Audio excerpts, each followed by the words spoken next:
इस लेक्चर में हम जुवेनाइल जस्टिस अमेंडमेंट बिल 2021 के रिगार्डिंग डिस्कस करेंगे। बहुत ही इंपॉर्टेंट बिल है। अभी राज्यसभा ने रिसेंटली पास कर दिया, इसलिए न्यूज़ में आया। और जब राज्यसभा से पास हो गया तो लोकसभा से तो हो ही जाएगा, क्योंकि लोकसभा में तो गवर्नमेंट के पास मेजोरिटी है ही, तो उससे तो पास हो ही जाएगा, यानी कि ये एक्ट बनना संभव है। 2015 का इससे पहले एक एक्ट बना हुआ है, जुवेनाइल जस्टिस एक्ट 2015 का। इससे पहले 2000 का एक्ट बना हुआ था जुवेनाइल के लिए, उसको रिप्लेस करके 2015 में बनाया। और अब इस 2015 वाले में कुछ संशोधन करने के लिए ये बिल लाया गया, juvenile justice care and protection of children amendment bill 2021। तो अभी रिसेंटली राज्यसभा ने पास कर दिया है, इसलिए न्यूज में है। तो इसने क्या क्या चेंज किए हैं और इसका बैकग्राउंड क्या है, थोड़ा ये देखते हैं, फिर इसकी प्रोविजन डिस्कस करेंगे। ये मेंस के लिए बहुत इंपॉर्टेंट है और प्री के लिए भी है, कुछ कुछ टॉपिक इसके। जो national commission for protection of child right, एक कमीशन है जो चाइल्ड के अधिकारों को, बच्चों के अधिकारों को प्रोटेक्शन के लिए काम करता है। ये ऑडिट करता है चाइल्ड केयर इंस्टीट्यूशन की, जितने भी ऐसी संस्थाएं जो बच्चों के देखभाल के लिए काम करते हैं। ऐसे मान लो ऑर्फन हैं, अनाथ बच्चे हैं, उनके लिए सेंटर बना के रखते हैं डिस्ट्रिक्ट लेवल पे, कहीं विलेज लेवल पे, ब्लॉक लेवल पे, स्टेट लेवल पे। जो ऐसे इंस्टीट्यूशन हैं जो बच्चों की देखभाल करते हैं, इनकी ऑडिटिंग की, मतलब इनका दायर, मतलब सर्वेक्षण किया, एक तरह से देखा ये कैसे काम कर रहे हैं। 2020 की ये रिपोर्ट है, इसकी ऑडिट रिपोर्ट नेशनल कमीशन की। इसने कहा कि 90% जो चाइल्ड केयर इंस्टीट्यूशन है उन्हें एनजीओ चला रही हैं, जो नॉन गवर्नमेंटल ऑर्गेनाइजेशन होती है ना, मतलब गैर सरकारी संस्था, वो चला रही हैं इन्हें। और जिनमें से 39% सीसीआई हैं जो वो रजिस्टर ही नहीं है। मतलब देखो, जब 2015 का एक्ट पास किया था तो ये जरूरी था कि कोई भी ऐसा चाइल्ड केयर इंस्टीट्यूशन है जो ऐसे अनाथ बच्चों की देखभाल कर रहा है, अपने पास रखता है, खाना खिलाता है, उन्हें पढ़ाता लिखाता है, तो वो क्या है, रजिस्टर कराना जरूरी है उन्हें गवर्नमेंट के पास। लेकिन 39% जो चाइल्ड केयर इंस्टीट्यूट ऐसे हैं जिन्होंने रजिस्ट्रेशन ही नहीं कराया है 2015 के अमेंडमेंट के बाद भी। और क्या देखा कि लेस देन 20% ऐसे चाइल्ड केयर इंस्टीट्यूशन है जो स्पेशली फॉर गर्ल्स हैं, मतलब खास तौर के लिए गर्ल्स के लिए, लड़कियों के लिए बनाए गए हैं कुछ स्टेट्स में। लेकिन अभी तक क्या है, वो 20% तक अभी ये एस्टेब्लिश ही नहीं किए गए। 26% चाइल्ड वेलफेयर ऑफिसर ही नहीं है उनमें। जो ऑफिसर होने चाहिए इंस्टीट्यूशन में चाइल्ड वेलफेयर ऑफिसर, वो ऑफिसर ही नहीं है 26%। इसके बावजूद थ्री फोर्थ ऐसे चाइल्ड केयर इंस्टीट्यूशन है जिनमें कोई टॉयलेट ही नहीं है, मतलब भाई साहब टॉयलेट की व्यवस्था ही नहीं है। और 1/10 ऐसे हैं जिसमें ड्रिंकिंग वाटर की फैसिलिटी नहीं है, पीने का पानी नहीं है। 15% ऐसे होम हैं या चाइल्ड केयर इंस्टीट्यूशन है जिनके पास सेपरेट बेड और डाइट के प्लान ही नहीं है। बच्चों के लिए सेपरेट बेड हो, उनका डाइट प्लान हो, खाने पीने का कैसी व्यवस्था हो, कोई प्लान नहीं है। ये देखा गया इस national commission for child right है ना, प्रोटेक्शन फॉर चाइल्ड राइट, इस कमीशन की ऑडिटिंग में ये देखा गया। तो यानी कि जो चाइल्ड केयर होम है ना, वो चिल्ड्रन के रिहेबिलिटेशन को प्रायोरिटी नहीं देते। रिहेबिलिटेशन का मतलब है, जैसे मान लो कोई बच्चे अनाथ घूम रहे हैं, उन्हें पकड़ लिया, उन्हें यहाँ पे एजुकेशन दी, सब कुछ दिया, तो उनका एक तरह से रिहेबिलिटेट करना, उनका जीवन यापन के लिए अच्छी व्यवस्था करना, ऐसे इस पर ध्यान नहीं दिया जाता, ऐसा रिपोर्ट में पाया गया। तो ये तो बैकग्राउंड है, इस रिपोर्ट में देखा गया national commission for child right की में। ये आप क्रिटिसिज्म वगैरह में यूज कर सकते हो। लेकिन इस बिल की प्रोविजन क्या है, इस बिल ने 2015 का जो एक्ट है, कानून है, उसमें क्या क्या ये चेंज कर रहा है, वो हमारे लिए जानना जरूरी है। तो सबसे पहला बिल ने क्या है, सीरियस ऑफिसर, यानी कि सीरियस ऑफेंसेस, अपराध, ऑफेंसेस का मतलब होता है क्राइम, अपराध। इसने सीरियस ऑफेंसेस को कहा है कि वो ऑफेंसेस होंगे जिनमें मैक्सिमम पनिशमेंट यानी कि इम्प्रिजनमेंट 7 साल से ज़्यादा है, और मिनिमम पनिशमेंट जिसमें प्रेस्क्राइब नहीं की गई है, लेकिन ये माना है कि जिनमें लेस देन 7 ईयर है वो होंगे सीरियस ऑफेंस। कहने का मतलब ये हो गया 3 से 7 साल के बीच में आईपीसी के अंदर जो भी ऐसे क्राइम है, अपराध है, जिनमें 3 से 7 साल के बीच में किसी को कैद हो जाती है, सजा हो जाती है, पनिशमेंट मिलती है, उनको सीरियस ऑफेंस समझा जाएगा। नेक्स्ट क्या बोला है इसने, नॉन कॉग्निजेबल ऑफेंस। देखो, नॉन कॉग्निजेबल और एक होते हैं कॉग्निजेबल ऑफेंस। ये कॉग्निजेबल वो होते हैं, जैसे मान लो भाई साहब, जिनमें क्या है, ऐसे होते हैं जैसे मान लो किसी का मर्डर किया, मर्डर भाई साहब, मर्डर कॉग्निजेबल में आ गया। अगर किसी ने कंप्लेंट की, मर्डर किया, तो पुलिस क्या है, उस आदमी को डायरेक्टली जाके अरेस्ट कर सकती है, गिरफ्तार कर सकती है। लेकिन कुछ ऐसे होते हैं क्राइम, वो होते हैं नॉन कॉग्निजेबल। नॉन कॉग्निजेबल ऐसे होते हैं, उनमें पुलिस डायरेक्टली किसी को गिरफ्तार नहीं कर सकती, उसे पहले मजिस्ट्रेट से, जो डिस्ट्रिक्ट मजिस्ट्रेट होता है ना, मजिस्ट्रेट से पहले उसे परमिशन चाहिए, अरेस्ट वारंट चाहिए। मजिस्ट्रेट अरेस्ट वारंट जारी करेगा तब जाके पुलिस को पावर मिलेगी वो उस आदमी को जिसके खिलाफ एफआईआर दर्ज है, रिपोर्ट दर्ज है, उस आदमी को गिरफ्तार करेगा। वो होते हैं नॉन कॉग्निजेबल ऑफेंस। अब ये क्या है, प्रेजेंट जो सिचुएशन है 2015 के एक्ट के अनुसार, वो क्या है उसके अकॉर्डिंग, कि जो ये इम्प्रिजनमेंट होती है 3 से 7 साल की सज़ा मिलती है, वो कॉग्निजेबल है। मतलब कि वो क्या है, उसमें पुलिस अरेस्ट कर सकती है किसी को विदाउट वारंट, मजिस्ट्रेट से वारंट लेने की जरूरत नहीं है। और ये नॉन बेलेबल और ऑफेंस है। नॉन बेलेबल होते हैं यानी कि जिनमें जमानत नहीं मिलती आदमी को, ऐसे क्राइम जिनमें बेल नहीं मिलती, जमानत नहीं मिलती, वो है नॉन बेलेबल ऑफेंस। तो जिनको 3 से 7 साल की सज़ा हुई है ऐसे आदमी को प्रेजेंट जो 2015 का एक्ट है, जुवेनाइल जस्टिस एक्ट, उसके अकॉर्डिंग जिसको 3 से 7 साल की सज़ा मिली है वो कॉग्निजेबल हैं। और मतलब ऐसे कोई काम किया है जिनमें 3 से 7 साल के बीच की सज़ा है वो कॉग्निजेबल माने जाएंगे। मतलब जाके पुलिस डायरेक्टली अरेस्ट कर सकती है, मजिस्ट्रेट की परमिशन नहीं चाहिए, अरेस्ट वारंट नहीं चाहिए। और नॉन बेलेबल होंगे, आपको बेल भी नहीं मिलेगी अगर आपने ऐसा कोई क्राइम किया जिसमें सज़ा है 3 से 7 साल की।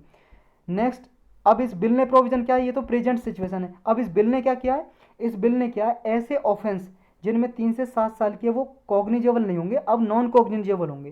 कहने का मतलब ये है कि इसमें क्या है, बिना मजिस्ट्रेट के अरेस्ट वारंट दिए हुए पुलिस गिरफ्तार नहीं कर सकती ऐसे अपराधी को, नॉन कॉग्निजेबल बना दिए इस बिल ने अमेंडमेंट करके। अडॉप्शन, अडॉप्शन में क्या है, प्रेजेंटली ये है कि कोर्ट जो हैं, कोर्ट अडॉप्शन के रिगार्डिंग कुछ डिसीजन देते हैं, लेकिन इस बिल ने ये कहा कि इंस्टेड ऑफ कोर्ट, कोर्ट के बजाय अब कोर्ट ये डिसीजन नहीं देंगे अडॉप्शन के रिगार्डिंग। अडॉप्शन तो आप जानते हो ना, गोद लेना, किसी बच्चे को गोद लेते हैं, उसके रिगार्डिंग कोर्ट जो अभी तक ऑर्डर इशू करते थे, अब इस ये पावर दे दिए बिल ने डिस्ट्रिक्ट मजिस्ट्रेट को, जो डिस्ट्रिक्ट में मजिस्ट्रेट की पोस्ट होती है उसको, या फिर additional district magistrate. Additional district magistrate इसके नीचे होता है, डिस्ट्रिक्ट मजिस्ट्रेट की पोस्ट होती है। तो ये भी अडॉप्शन के रिगार्डिंग कोई ऑर्डर इशू कर सकते हैं। तो जो पहले जो कोर्ट करता था डिस्ट्रिक्ट कोर्ट, अब डिस्ट्रिक्ट कोर्ट के पास पावर नहीं है, अब है किसके पास, डिस्ट्रिक्ट मजिस्ट्रेट और एडिशनल डिस्ट्रिक्ट मजिस्ट्रेट के पास। अपील, जब भी मान लो इस बिल के रिगार्डिंग ये कहा है इस बिल में कि कोई भी पर्सन अडॉप्शन के रिगार्डिंग कोई ऑर्डर इशू किया है डिस्ट्रिक्ट मजिस्ट्रेट ने, और इस ऑर्डर से कोई मान लो इस ऑर्डर से सहमत नहीं है और इसे मानना नहीं चाहता, इसके रिगार्डिंग अपील करना चाहता है, तो वो जा सकता है डिविजनल कमिश्नर के पास विद इन 30 डेज। जब भी डिस्ट्रिक्ट मजिस्ट्रेट ने ऑर्डर पास किया 30 दिन के अंदर अंदर अगर आपके इस ऑर्डर से आप सहमत नहीं हो, मतलब पूरे संतुष्ट नहीं हो, सेटिस्फाई नहीं हो, तो 30 दिन के अंदर अंदर इस डिस्ट्रिक्ट मजिस्ट्रेट के ऑर्डर के खिलाफ अपील कर सकते हो डिविजनल कमिश्नर के पास। नेक्स्ट, इसने क्या चेंज किया है, additional function of the district magistrate, district magistrate को सुपरवाइजरी पावर दे दी। अब वो क्या है, जो डिस्ट्रिक्ट में चाइल्ड प्रोटेक्शन यूनिट होती है ना, और जो चाइल्ड वेलफेयर कमेटी होती है, इनका क्वार्टरली रिव्यू कर सकता है, साल में 4 बार रिव्यू कर सकता है, देख सकता है भाई साहब कैसे काम कर रहे हो आप। डेजिग्नेटेड कोर्ट, इसने कुछ कोर्ट डेजिग्नेट कर दिए जिन्हें चिल्ड्रन कोर्ट बोला जाएगा। वो उनमें चिल्ड्रन के रिगार्डिंग कोई अपराध हो रहे हैं या कोई भी मान लो अडॉप्शन के रिगार्डिंग कुछ भी है तो वो इसमें सुने जाएंगे। एक चाइल्ड वेलफेयर कमेटी है, ये प्रोवाइड करता है कि पर्सन, जो भी पर्सन ऐसा है कि उस वो कोई ऐसा वायलेशन करता है उसको इस चाइल्ड वेलफेयर कमेटी का मेंबर नहीं बनाया जाएगा, मतलब उस वो एलिजिबल ही नहीं होगा मेंबर बनने के, सदस्य बनने के चाइल्ड वेलफेयर कमेटी का। कौन कौन नहीं होंगे, अगर उसका कोई ऐसा रिकॉर्ड है उसने ह्यूमन राइट, मानव अधिकारों या चाइल्ड राइट या बच्चों के अधिकारों का वायलेशन किया है, उल्लंघन किया है, तो उसको मेंबर नहीं बनाया जा सकता चाइल्ड वेलफेयर कमेटी को। और किसको नहीं बनाया जा सकता, मान लो किसी ने ऐसा अपराध किया है जो मॉरल टर्पिट्यूड से रिलेटेड है। मॉरल टर्पिट्यूड का मतलब यही होता है कि मान लो नैतिकता से रिलेटेड उसने उल्लंघन किया है किसी का, तो उसको नहीं इसका मेंबर बनाया जाएगा चाइल्ड वेलफेयर कमेटी का। या फिर वो सेंट्रल गवर्नमेंट या स्टेट गवर्नमेंट ने किसी भी पोस्ट से रिमूव किया है, डिसमिस किया है, कोई उस पर मान लो चार्जेस लगे थे, आरोप लगे थे, उसे रिमूव कर दिया या डिसमिस कर दिया, तो फिर उसको इस चाइल्ड वेलफेयर कमेटी का मेंबर नहीं बनाया जाएगा। या फिर वो पहले से चाइल्ड केयर इंस्टीट्यूशन, किसी डिस्ट्रिक्ट में कोई चाइल्ड केयर इंस्टीट्यूशन है, मतलब जो चाइल्डों की, बच्चों की, चाइल्ड्स की, बच्चों की देखभाल करते हैं, चिल्ड्रन की, ऐसे केयर इंस्टीट्यूट का कोई मान लो उसका मैनेजमेंट करता है, उसका पार्ट है, तो उसको भी चाइल्ड वेलफेयर कमेटी का मेंबर नहीं बनाया जाएगा। क्योंकि वो तो अगर मान लो चाइल्ड वेलफेयर कमेटी का मेंबर बना दे ऐसे को जो चाइल्ड केयर इंस्टीट्यूशन चलाता है, मतलब ये तो मतलब नॉन गवर्नमेंटल ऑर्गेनाइजेशन टाइप ही होती हैं, चाइल्ड केयर इंस्टीट्यूशन, एनजीओ वगैरह चलाती हैं इनको। तो ये तो अपनी भलाई के लिए डिसीजन लेंगे ना, चाइल्ड वेलफेयर कमेटी में अगर इनको मेंबर बना दिया तो इनको मैनेजमेंट में कोई मेंबर है तो उसको भी नहीं बना जाएगा चाइल्ड वेलफेयर कमेटी का मेंबर। अब रिमूवल कैसे होगा चाइल्ड वेलफेयर कमेटी के मेंबर का, हटाया कैसे जाएगा इनको? देखो, अपॉइंटमेंट किसी भी मेंबर का कमेटी का वो टर्मिनेट किया जा सकता है स्टेट गवर्नमेंट के द्वारा। पहले इंक्वायरी करेगी स्टेट गवर्नमेंट कि जो चाइल्ड वेलफेयर कमेटी का जो भी मेंबर है, अगर वो लगातार 3 साल कंजिक्यूटिवली मतलब रेगुलरली लगातार 3 महीने बिना किसी रीजन के वो प्रोसीडिंग को अटेंड नहीं करता है, मतलब चाइल्ड वेलफेयर कमेटी की जो मीटिंग होती है प्रोसीडिंग उनको अटेंड नहीं करता 3 महीने लगातार, तो उसको स्टेट गवर्नमेंट टर्मिनेट कर सकती है, रिमूव कर सकती है, हटा सकती है, उसकी मेंबरशिप रद्द कर सकती है। या फिर वो 3/4 सिटिंग, जितने भी साल में चाइल्ड वेलफेयर कमेटी की सिटिंग होती है, मीटिंग होती है, उनमें से 3/4 मीटिंग में अटेंड नहीं किया उसने तो भी वो क्या है, हटा दिया जाएगा, मेंबर रिमूव कर दी जाएगी उसकी मेंबरशिप। अब जो ये एक्ट था 2015 का, juvenile justice care and protection of children act 2015, इसमें क्या प्रोविजन थी? देखो 2000 में पहले एक एक्ट बना हुआ था, इससे पहले 2015 से पहले, तो 2000 वाला इसने एक्ट को रिप्लेस करके 2015 में नया एक्ट बना दिया गवर्नमेंट ने। अब ये एक्ट ऑफर करता था कोई भी बच्चा, मान लो 16 से 18 साल के बीच का बच्चा है, जुवेनाइल, जुवेनाइल बोलते हैं हिंदी में किशोर अवस्था को, किशोर अवस्था होती है ना, अवस्था, किशोर अवस्था होती है, जैसे नॉर्मली 14 से 18 साल के बच्चों को किशोर बोला जाता है, किशोर अवस्था, जुवेनाइल या एडोलेसेंट।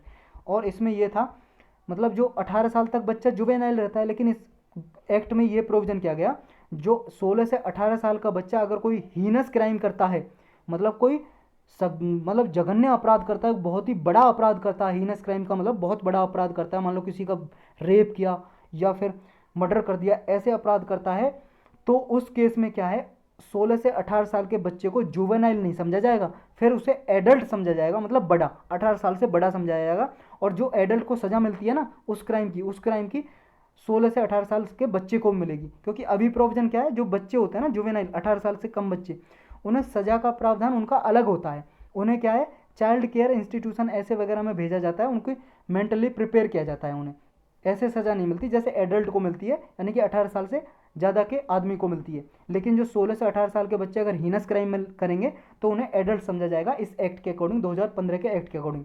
नेक्स्ट है, इस एक्ट ने ये रिप्लेस किया था कि पहले क्या है, हिंदू अडॉप्शन मेंटेनेंस एक्ट 1956 और गार्डियन ऑफ वार्ड एक्ट 1890, इसके अकॉर्डिंग अडॉप्शन होता था, बच्चों को गोद लिया जाता था, लेकिन इन एक्ट को रिप्लेस कर दिया, हटा दिया, और इस एक्ट के अकॉर्डिंग 2015 के अकॉर्डिंग अब अडॉप्शन होता है, बच्चे की जो गोद लेता है कोई भी, आप भी कहीं से कोई बच्चा गोद लेना चाहोगे तो इस एक्ट के अकॉर्डिंग लोगे। ये एक्ट जो भी मान लो कोई ऑर्फन है, अनाथ है, या फिर कोई भी बच्चा ऐसा है अबंडन, छोड़ दिया गया बच्चा माता पिता ने, ऐसे बच्चों की ये केयरिंग के लिए, फंक्शनिंग के लिए कुछ प्रोसीजर डिफाइन करता है। और जो सेंट्रल अडॉप्शन रिसोर्स अथॉरिटी है, ये अथॉरिटी क्या है, रूल्स रेगुलेशन बनाती है अडॉप्शन के लिए, कि बच्चों को कैसे आप अडॉप्ट करोगे, कैसे रखोगे, सारे रूल्स रेगुलेशन ये बनाती है अथॉरिटी। तो 2015 के इस एक्ट ने इस अथॉरिटी को स्टैट्यूटरी बॉडी बना दिया, मतलब एक्ट के थ्रू पावर आ गई, स्टैट्यूटरी बॉडी बन गई, सांविधिक संस्था। तो यही था बस इस एक्ट में।